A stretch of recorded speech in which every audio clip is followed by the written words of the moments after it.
Welcome to episode 7 of the Beginner Guide series. Last episode we got a solid footing into the early game and became ready to explore further into the game with a newly acquired operator and loadout. I'm Tipsy and today we'll be continuing our Beginner Guide series. Just like before, this episode is split into chapters, so feel free to jump around as needed. And in today's episode we'll be covering the following topics, and a heads up, there's quite a few new systems, so let's just get right into it. As you complete the War Within, you will be introduced to the real operator system, as now after completing the quest you can go in and out of your operator form. You will also receive a little unknown letter in your inbox, which is gonna be your introduction to something called the Quills, which are important when it comes to your operator. So as we have read in the message, we have to find a door in Cetus, and what is special about this door is it can only be used while in your operator form. So let's head to Cetus and find this hidden door. If you just head straight to Khonsu and head right behind him and follow the little road there is, you should be able to come to a familiar looking door, and you can get inside this by going into your operator form, and voila, you are now inside the Quills cave area.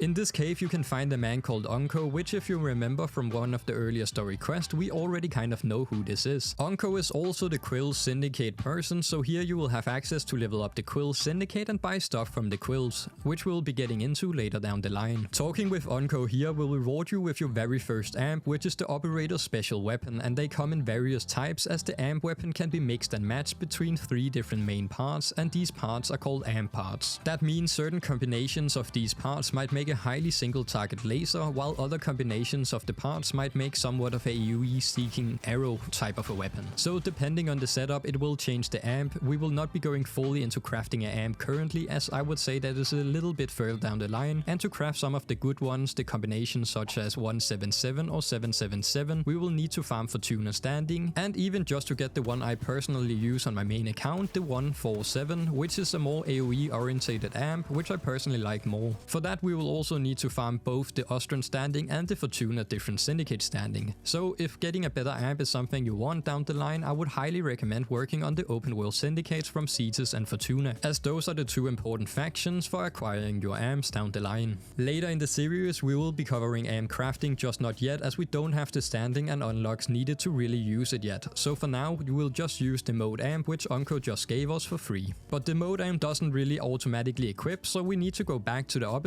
and actually equip it. And once in your operator you will be able to go to your operator, or you can use your gear wheel menu to fast travel, and there should now be a new tab appeared that is called equipment, and under here you will now be able to equip your very first amp to your operator, as it isn't automatically equipped when you acquire it from Onko. This amp can also be leveled up, gaining affinity in your new operator form, gaining you some extra mastery XP. And with your amp equipped and the Quills unlocked, we can now continue onwards. To completely finish the War Within quest we had to craft something called the personal quarters key to unlock a section of our orbiter, and that key should cost us both some Argon Crystals and Tellurium. So let's quickly do a little section on how to easily acquire both of these resources, so we know how to gather them for the future. Argon Crystals are a little bit special, as they basically teleport back to the void after a certain time after acquiring them, so you need to use them quickly before the timer on the Argon Crystal reaches the end. Argon Crystals are obtained in any Void missions. That means any mission we will do in the Void has a chance to spawn Argon deposits that will drop Argon Crystals, but there's also crates and lockers you can open, and on top of that any enemy you kill will also have a very small chance to drop an Argon Crystal. So basically any activity you do in the Void that can actually drop stuff will have a chance to drop an Argon Crystal. Mainly there's 2 different ways to go about farming these Argon Crystals, and the first is the crate clear method, which is basically running a capture mission and just focusing on destroying all loot crates on the map before extracting. Doing this you might run into Argon deposit, which will drop Argon Crystals, or maybe get one from a kill or crate you destroy in the run. And with a crate build this can be done fairly quickly, for example with a Sako crate build or a Zephyr range build, but even with no crate build you can still use your melee's heavy attacks to destroy anything in a radius around you. And to help you out I would recommend equipping something like a Loot Raider or Animal Instinct, as these mods can increase the radius where you can see crates on the minimap.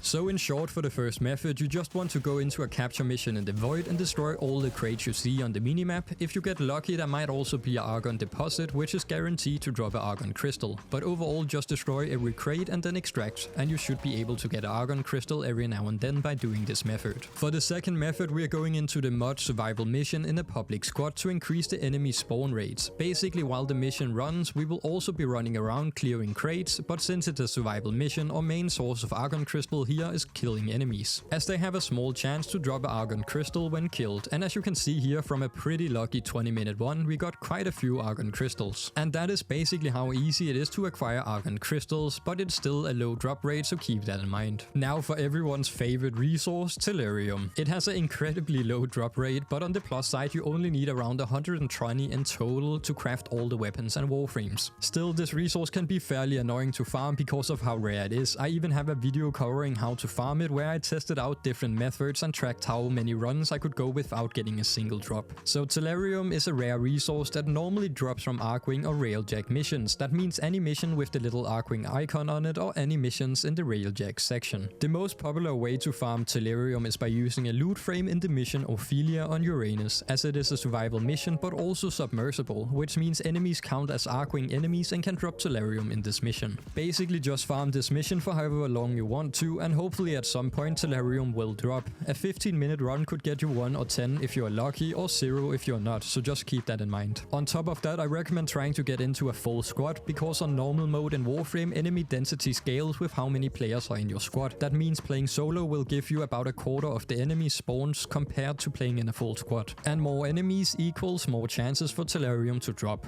Also, I mentioned the loot frame would be optimal for this. For that we will cover the Nekros loot build in a later chapter in today's episode, so keep an eye out for that. You could also run a few regular Archwing missions just to farm Archwing mods for later use, while also having a chance at getting Tellurium from any kills in the missions. So overall, run the Ophelia survival mission with a loot frame and a full squad for the highest chances of dropping Tellurium. Doing survival missions in the Railjack works the exact same way, but it is probably a little bit out of our reach for now. And if you want more details about different drop rates and methods when farming for Tellurium, that's all covered in the more in-depth guide on how to farm Tellurium if you're interested. That video will be down in the description. And that wraps up both Argon Crystals and Tellurium for whenever we are going to need them. Completing the War Within also gave you access to something called Sorties, which is basically a daily 3-chain mission. That can reward you some interesting things such as Iatan Sculptures, Potatoes, which is called Orokin Catalyst or Reactors for frames or weapons, and Endo, and even something called a Legendary Core, which can max out any mod instantly. So that's 40k Endo value basically on any max rank mod right there. It can also give a Riven mod, which are special mods that we will cover in a later chapter today. So these so-called sorties are now a new tab available in your navigation menu at the top. They will show up as a chain of 3 different missions, and each mission will have a special condition applied to it, while also increasing in difficulty. As you can see, they start at level 50 and go up to around level 80, as these are probably missions you won't be able to solo just yet. Also keep an eye out for the conditions, because some might be more severe than others. And the sortie spy mission are especially hated, because if you fail a single vault in here, you will fail the entire mission. So most people play the spy sortie solo to avoid having teammates go in and mess up the vaults. If you're doing this in a public squad and aren't 100% confident that you can actually complete the vault, it is almost guaranteed there will be a higher MR player in the squad who can do it for you. And trust me, they will probably be happier if you let them handle it instead of risking a full mission failure. Since this is a daily mission and the rewards can be really solid, you usually have no problem queuing into full public squads for sorties at any time.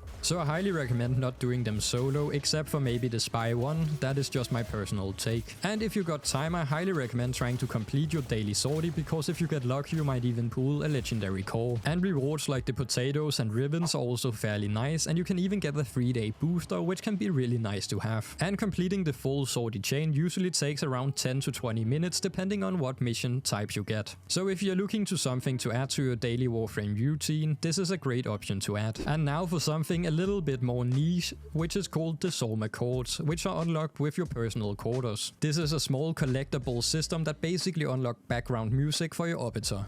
That means any music you heard in game or doing quests should be an unlockable Somachord track you can find and play in your Arbiter while hanging around, and Warframe does a damn good job when it comes to music, so it is something you might enjoy having or playing in the background. But since it is a collectible system, that means you need to collect the so-called Somachord tunes to actually unlock the different songs and music to play. In missions, you should now be able to find small purple scale-like objects called the Somachords. Scanning these will give you a full song or contribute towards the progress of unlocking a Somachord song, as some of them require scanning multiple parts to fully complete and others might just need one. If this is a system you are more interested in, let me know down in the comments and I might do a video going more in depth on Somachord's system in the future to find the different tracks and so on. On top of this, some Warframes actually do have their own theme songs or music tied to them. That means you can acquire a frame's theme and have it playing in the background as well. If you head into the market and go to the Prime Resurgence shop, you should be able to scroll down and actually buy different Warframe themes. Some of them are absolute bangers, just check out the Gauss Redline theme. So yeah, it is a really niche but really cool system, but I know some of you out there love this kind of a system that gives you more personality to your Arbiter, so happy hunting Tenno on your jukebox gathering quest. And now for a system that gets unlocked after completing the War Within, the Kuva system, that includes a resource called Kuva, which is mainly used to reroll the stats on a Riven mod. We will take a closer look at that in the next chapter. In the War Within quest, we got introduced to the Queens and learns a little bit about our Operator's Slingshot ability, which becomes more important for dealing with Kuva enemies. These enemies also appear in Kuva Siphon missions, which reward you with Kuva and sometimes something called the Requarium Relics. Requarium Relics are used to get Requarium mods, and those are required for taking down the Liches to eventually earn Kuva weapons in the future. And with the War Within finished, you should notice a new section under the Alerts tab in the navigation screen called the Kuva Siphons. This mission comes in two different versions. There's the regular Kuva Siphon mission, which has a 50% chance to drop a Requarium Relic, and then there's the Kuva Flood, which is a harder version that guarantees a relic to drop but has a higher level of enemies. And when you load into the Kuva Siphon missions, you will find a Siphon machine somewhere on the map, and every so often this will spawn a small invisible cloud that drifts towards the machine. Your job is to stop this cloud before it reaches the Siphon. If too many of these gets absorbed by the machine, you will lose out on the full Kuva reward.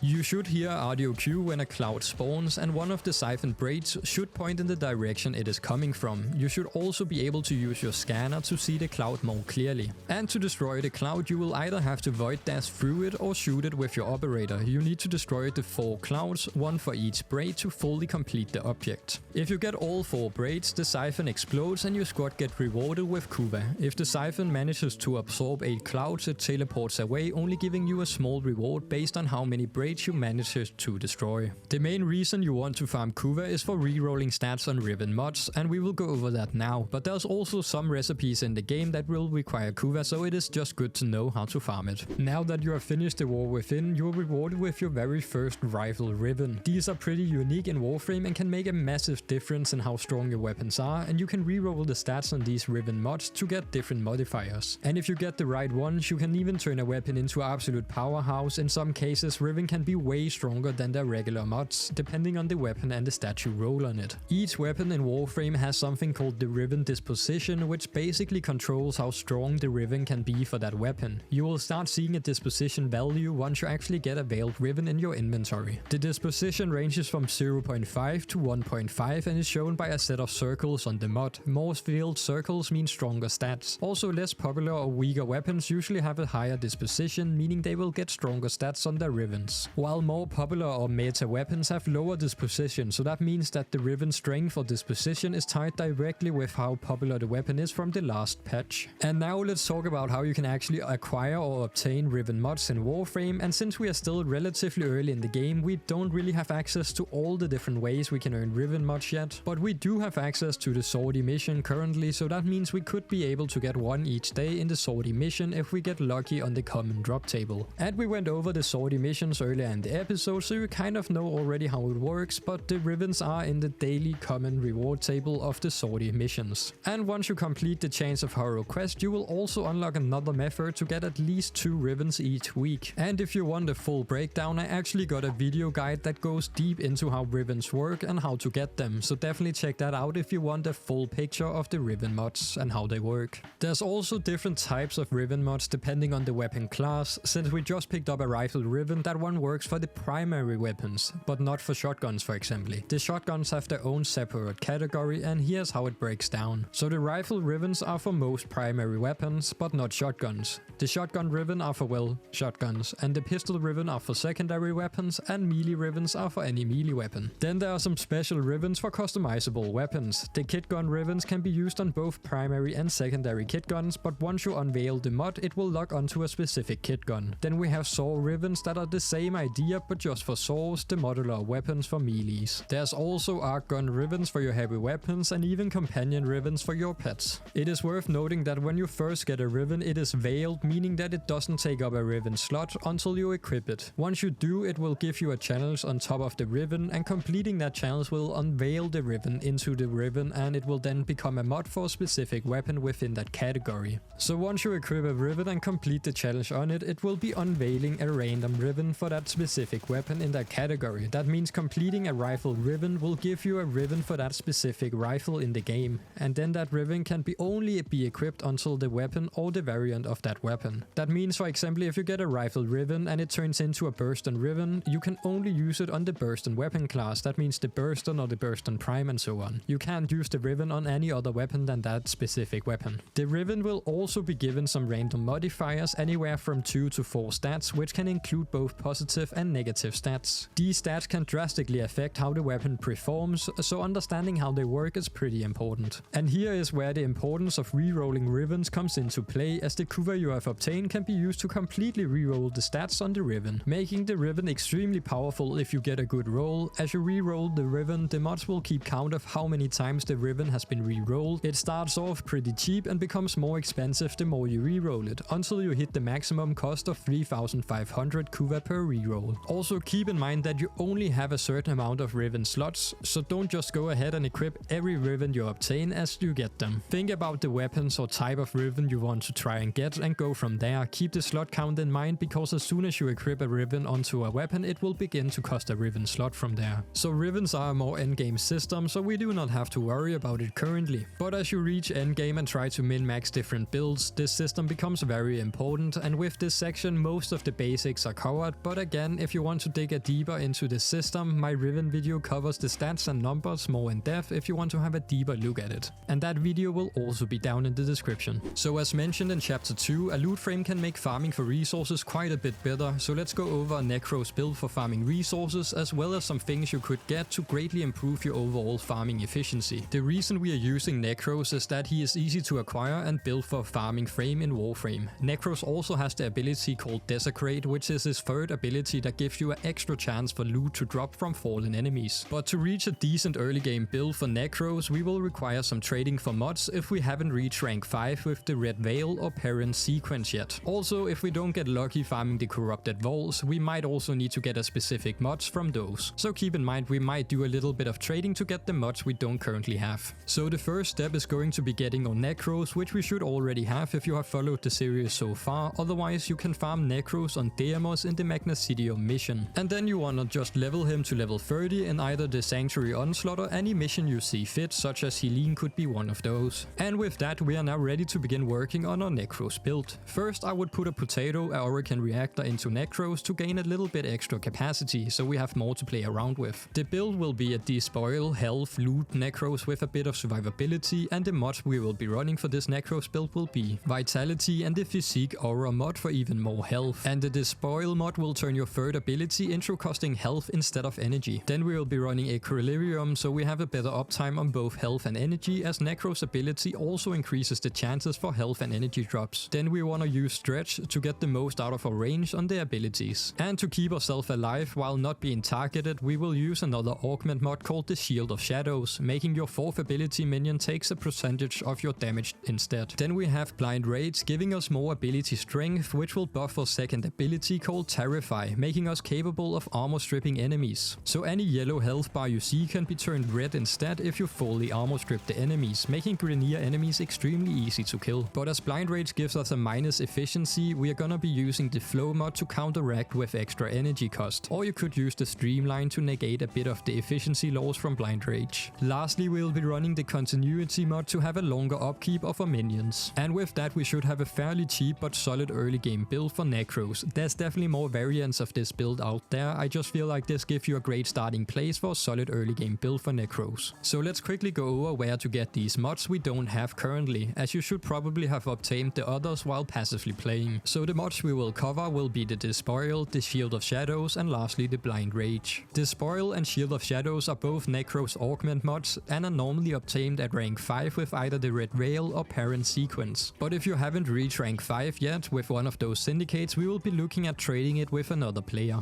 As these Syndicate Augments mods are locked behind your base Syndicate, it is possible to offer trades if you have another Syndicate at rank 5 where you can get some other Warframe's Augment mods instead, which would be doing a trade from your Syndicate mods to one of theirs instead. Or you could ask in your clan chat if anyone has one of the Syndicates where the mods you are looking for are in, and that could be a one-to-one trade, otherwise you will be looking at a Plat trade for the mods you're looking for. And each of these Augment mods usually sell for around 10 Plat on Warframe.market. And once you reach rank 5, you could also be the one selling these Augment mods for some quick Plat if you wanted to. But if you want to get them yourself and have followed the guide series so far, just wait until you reach Red Veil rank 5 and buy the Nekros Augment mods from them. Now for Blind Rage, which is a Corrupted Vault reward we went over in episode 5, chapter 5 for Corrupted Vaults. In short, you will need to equip the Dragon Keys obtained from the Orokin lab in the dojo and then run the capture mission Horrend on Atomos and open the Corrupted Vault for a chance at getting this mod. Keep in mind that the drop rate for this mod is only 4.17, so it is fairly rare and could take some time to get. But while farming for it, you will also be getting other corrupted mods that could be used in various builds. So I highly recommend trying to get it for a bit, and any duplicate mod you get from this could also be sold to buy the Blind Rage if you wanted to.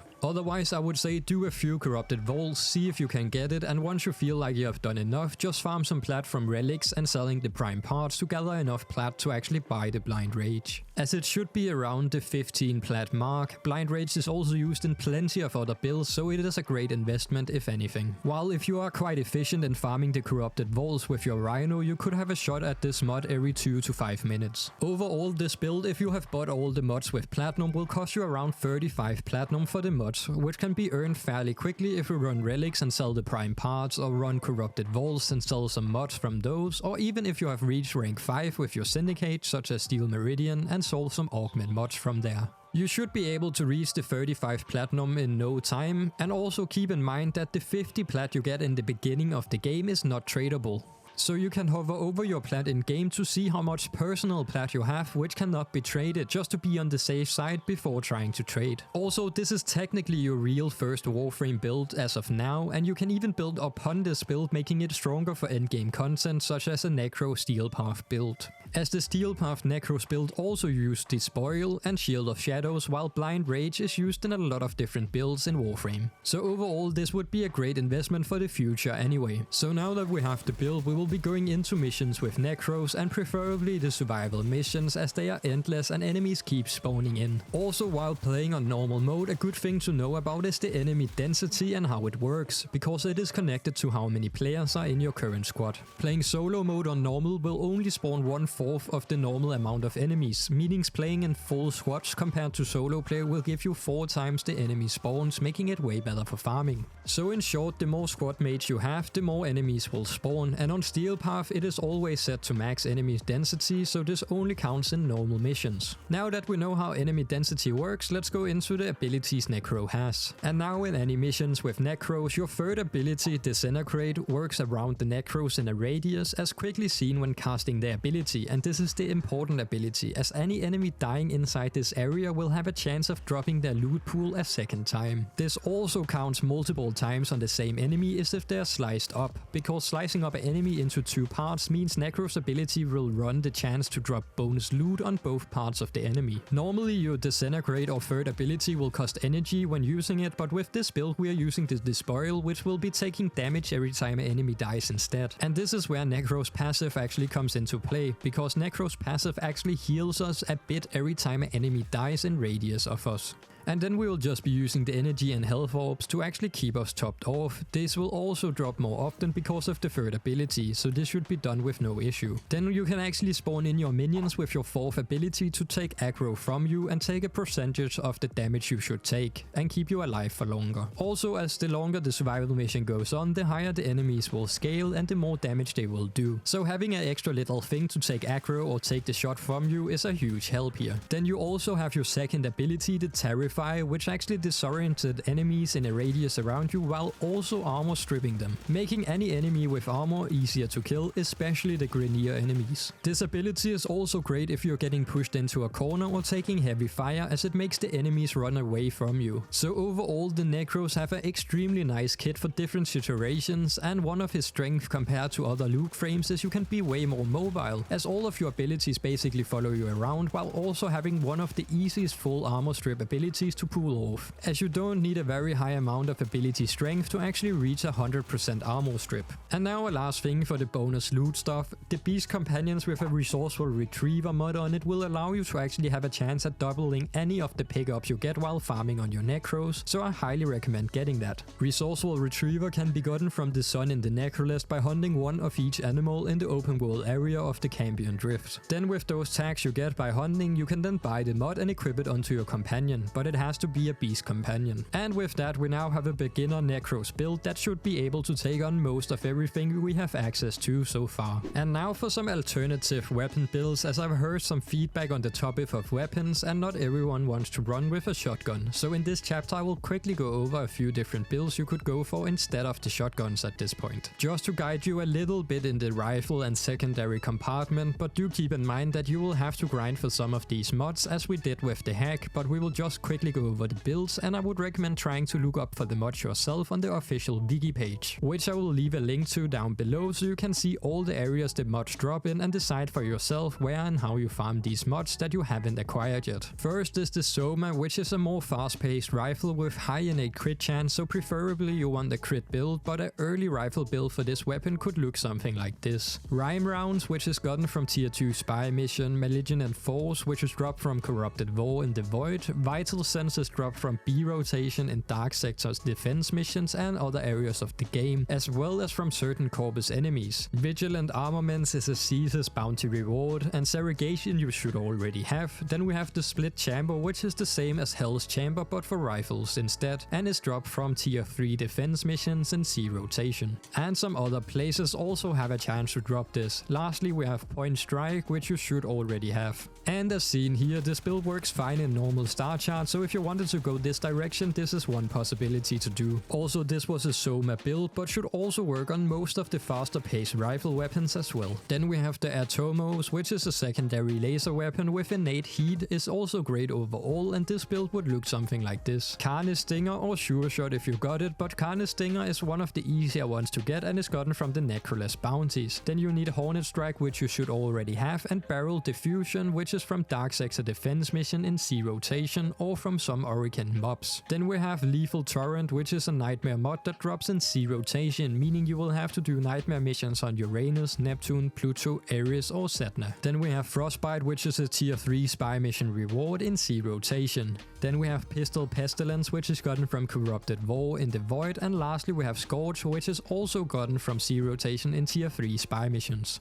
The Atomos is a great weapon, especially early on, as it is a secondary weapon with heat scaling and AoE effect, meaning you can clear big groups of enemies fairly easy with this weapon. Lastly we have the Ignis, or if you are MR9, the Ignis Wraith, which is a flamethrower and a lot of people's favorite early game weapon. This weapon also counts as a rifle, so the mods for the Soma can also be used on this build. And the early build for the Ignis or Ignis Wraith is gonna be something like this. Segregation, then Rime Rounds, which is gotten from tier 2 spy missions in rotation C, Malignant Force from Corrupted War in the Void, and then have a Split Chamber from tier 3 defense missions in C rotation, and lastly a Thermite Rounds gotten from tier 3 spy missions in C rotation. You could also put on a Vigilant Armaments mod gotten from Cetus bounties. So yeah, feel free to play around with these mods, as this is not finished builds but more of a starter build you can play around with. So now that we have some road to go, if we wanted to branch out from some alternative builds, if the shotgun so far is not your cup of tea, or maybe you just want to try and find some more options to run with. So hopefully this section has broadened your horizon a little bit on a selection of weapons, as many people have requested from earlier episodes. And now for a little special event that is currently ongoing and can give you some decoration, but also glyphs and a color palette for your fashion frames. So currently Warframe is holding its yearly Pride celebration, which means there will be some stuff in the market you can get for free as seen here. So feel free to check out the market, and I highly recommend getting the color palette, as it gives you a chance to get access to a great range of colors to use for your fashion. Overall, this section is mostly just to make sure you are checking in on the market from time to time, as events like this happens fairly often and you could get some nice freebies in them. So this is more a reminder to check the market to see if events is ongoing. Even if you're watching this video after the Pride event, maybe another event is currently active in Warframe. And with most of the stuff obtained from the War Within, we can now begin to progress towards the new War quest, which is locked behind a few story quests. So let's go over the progress from here and what we are going to do from here. As we currently have access to everything we can at this point, we need to complete quests to unlock more of the game. That means the first step will be getting all the way to the Sacrifice quest, which we'll cover in the next episode. So we need to complete the Chains of Harrow quest, then complete the Apostasy prologue quest, which opens up for the Sacrifice quest. That one will give you a really interesting reward, so look forward to that, and this will also be homework for the next episode. And once we get to around the new War quest, we will begin preparing by working a little bit on our railjack, and our normal build should already be ready to take on the quest. And in our current stage, we are basically good to go for quite a bit, and we are only locked behind the mastery rank and quest at the moment. So your main progress from here is working on crafting weapons from the dojo, the market, the syndicate, and leveling them up. And remember to also gather some frames as well. And some of the systems that will give us a big power increase requires mastery rank 14 to use, so unlocking that rank will be pretty good and will open up a whole new world of weapons for us. So to list your main goals from here, and the first one is of course working on your mastery XP. That means buying all the blueprints from the dojo, the market, and wherever else you can, and just start crafting as many things as possible. This should let you farm mastery XP quite quickly. And if you want to keep all your weapons and not delete any, you need to farm quite a bit of platinum to keep up with your weapon and frame slots. Otherwise, feel free to delete weapons you don't like or don't need for crafting other items in the game, so be sure to check out if the weapon is used for something else. So don't delete quest related or hard to acquire weapons. Getting them back later on can take multiple days of farming, so just delete the easy quick ones you can get easily and that you don't like. The second one is while you're working on your mastery, grind for resources and work on getting mods for your weapons and warframes. This will make it much easier to build things probably once we actually reach the mid game and start needing things for specific builds. Next is the Syndicate standing. Most syndicates provide really strong rewards and important items you will definitely need later on, so it's a great idea to progress them early on, and once you reach max rank you generally don't need to worry about them again until you need something specific from them. So to keep it short, work on your mastery XP while farming for resources and mods, and remember to farm your daily standing with the different syndicates. With that you should make solid progress towards the later parts of the game from here. And now to the homework, with the War Within opening up so many new systems and even some we haven't explored yet. So for now we have covered the basics and we'll dig deeper into some of the systems as we take a look at the ones we haven't touched on later, as this episode was already quite heavy on the information department, so the homework for today will just be doing quest and farming some endo for upgrading your mods and stuff. So the quest you want to complete are the Chains of Harrow quest, then the Apostasy prologue quest, and lastly the Sacrifice quest. At that time we will be around the new War quest and we will have to prepare for that in the next episode. Also feel free to have a look around some of the side quests in the game and just play around with some of the quests, as some of them will actually give you some niche and nice rewards. And of course homework from earlier episodes still count. If you got time, feel free to work on some of it, such as clearing up uncompleted nodes and working on the open world syndicates. And that's it for the 7th episode in the beginner guide series. I hope you found it useful, and if you haven't watched the first few episodes yet, I highly recommend checking them out. And if you have any questions, feel free to leave a comment, and if you want more Warframe tips, don't forget to like and subscribe for future content, and check out my other videos for more guides and tips. We also do have a Discord server, so feel free to hop in there and become part of the community. Stay tuned, stay tipsy, and I will catch you in the next one. Peace out.